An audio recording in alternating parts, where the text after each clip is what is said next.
My grandmother was the bookie. Yep. Set up at the kitchen table that night, her hair in curlers, pencil and pad on $2 bets, made 5 to 1 on which Miss would take the crown that year. Abuelo put his money on Miss Wyoming. She's got great teeth, he pronounced, as if complimenting a horse, not her smile filling the camera before she whisked away in a cloud of her creamy chiffon dress. I dug up enough change from the sofa and car seats to bet on Miss Wisconsin, thinking I was as American as she was, because I was as blonde as she was, and I knew that's where all the cheese came from. That wasn't all I knew. Chocolate was from Miss Pennsylvania, the capital of Miss Montana was Helena, Mount Rushmore was in Miss South Dakota, and I knew how to say Miss Connecticut. Unlike my dear Gloria, who just pointed at the TV, esa, that one, claiming she had the same figure before leaving Cuba. It's true, I have pictures, she declared, before cramming another bocadillo sandwich into her mouth. Papa refused to bet on any of the misses because Americanas don't have any ass, he complained. Like a big culo cubano. Everyone agreed. It's medda, except for me and my little cousin Julito, who apparently was a breast man by age 5, reaching for Miss Alabama's bosom on the screen, the lady mulata sashaying in pumps, swimsuit, seducing Pio Pedro into picking her as the sure winner. She's the one. She looks cubana, he swore, and she did. She cost me $5. Cojone, he exploded as confetti rained. Bert Park leading Miss Ohio, the new Miss America, by the hand to the runway. Gloves up to her elbows, velvet down to her feet, crying diamonds into her bouquet, the queen of our country, our land of the free, amid the purple mountains of her majesty, floating across the stage, our living room, though no one bet on her, and none of us, not even me, could answer Mama when she asked, ¿Dónde está Ohio? What I get asked now when I was moving to Maine. For Cuban America's first stars in New York. North Carolina. This next poem was inspired by a quote by this gal that said this meeting. I think you'll understand why. The sole cause of a man's unhappiness is that he does not know how to stay quiet in his room. And for me, that room is the Florida room, which is a strange animal. I'm not sure how to explain it, but the poem explains it, so I'm not going to. But if you're from Florida, you get it. And it's a room in the house that I grew up in where my mother still lives. And I still visit and sit in that room. After living in so many places, in search of so many homes, sometimes my world feels no bigger than a little 10 by 20 foot room. And it seems to contain everything I have and everything I'll ever be. It's like that room that feels most like home when you go home, wherever that may be. It's floating the room. Not a study or a den, but a Goya, as my mother called it. A pretty name for the room with the prettiest view of the lipstick red hibiscus puckered up against the window. The tepid breeze laden with brown sugar scents of loquats drifting in from the yard. Not a sunroom, but where the sun both rose and set. All day the shadows of banana trees fan dancing across the floor. And if it rained the loudest, like marbles plunking across the roof under constant threat of coconuts ready to fall from the sky.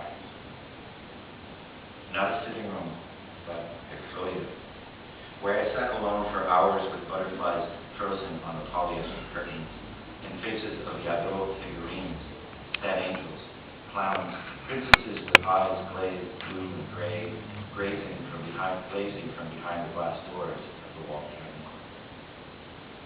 Not a TV room, but where I watched Creature Feature as a boy, clinging to my brother, safe from vampires in the same sofa where I fell in love with Clint Eastwood and my abuelo watching westerns, or pitying women crying in telenovelas with my abuela. Not a family room, but the room where my father twirled his hair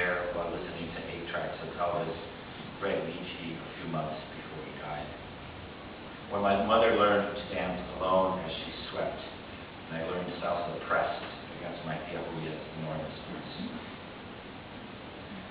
At the edge of the city, in the company of crickets, beside the empty clotheslines, old telephone wires, and the moon, tonight, my life is an old friend sitting with me, not in the living room, but in the light of her Florida. It's quiet and necessary as any of the stars shining above it. And this one is for Maria. One new thing that I became interested in this book is the whole intersection between sexual identity and cultural identity. And so where do those two meet or collide or whatnot? And then enter my grandmother, who was as homophobic as she was xenophobic. So that anything that appeared strange or weird culturally was also labeled as sheer faggotry.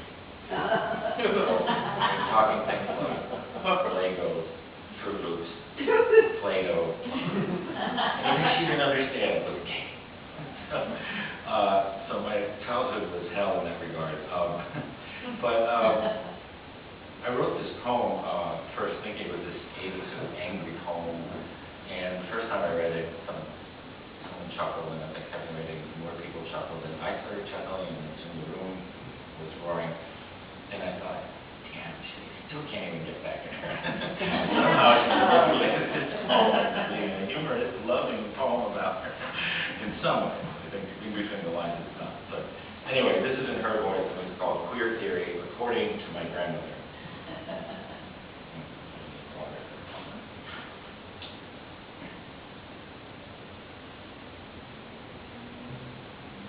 So she began.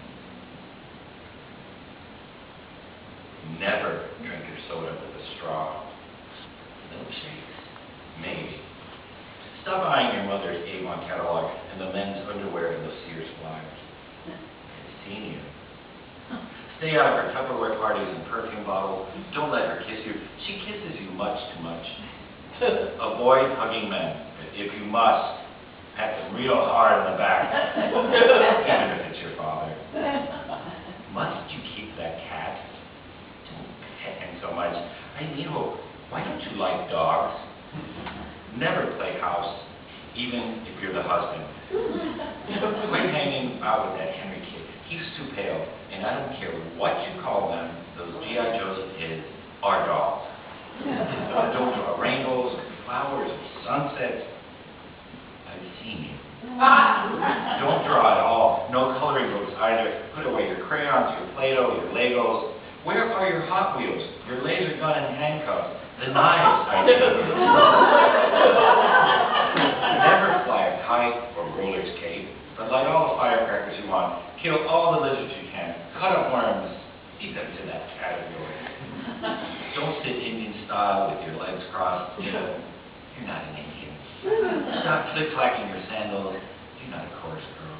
For God's sake, never pee sitting down. I've seen you. Never take a bubble bath or wash your hair with shampoo. Shampoo is for women. So is conditioner, so is mousse, so is hand lotion. Never fly over nails or blow dry your hair. Go to the barber shop with your grandfather. You're not unisex, are you? Stay out of the kitchen. Men don't cook. They eat. Eat anything you want except deviled eggs, blow pops, cucumber sandwiches,